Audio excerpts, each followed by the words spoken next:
విస్తరించబడి ఉన్నాయి. Okay, these are extended in north eastern states. 7 states. ఇవి ఈశాన్య రాష్ట్రాల్లో 7 రాష్ట్రాల్లో ఇవి ఏర్పడి ఉన్నాయి. మొత్తం ఎన్ని రాష్ట్రాలు అంటే 7 రాష్ట్రాలు. ఈ 7 రాష్ట్రాలు ఏమంటారు? 7 సిస్టర్స్ అని కూడా అంటారు. 7 సిస్టర్స్. ఈశాన్య రాష్ట్రాలను 7 సిస్టర్స్ అంటారు. ఈ 7 రాష్ట్రాల్లో ఏ కొండలు ఏ పర్వతాలు ఏర్పడి ఉన్నాయి? పూర్వాంచల్ పర్వతాలు లేదా కొండలు. These are extended eastern side of the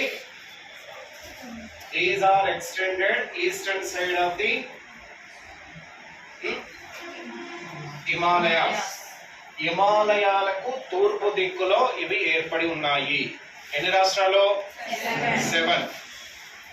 so చూడండి, ఇక్కడ ఈ పూర్వాంచల్ పర్వతాలను ఈ 7 రాష్ట్రాలతో ప్రాంతీయంగా వేరు వేరు పేర్లతో పిలుస్తారు.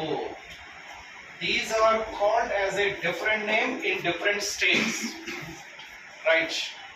These are called in different states different names. వీటిని వివిధ రాష్ట్రాల్లో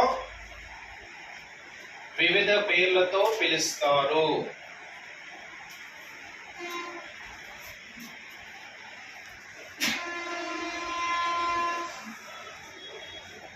These are names are on the name of the tribal people. ఈ 7 రాష్ట్రాల్లో కొందరు గిరిజన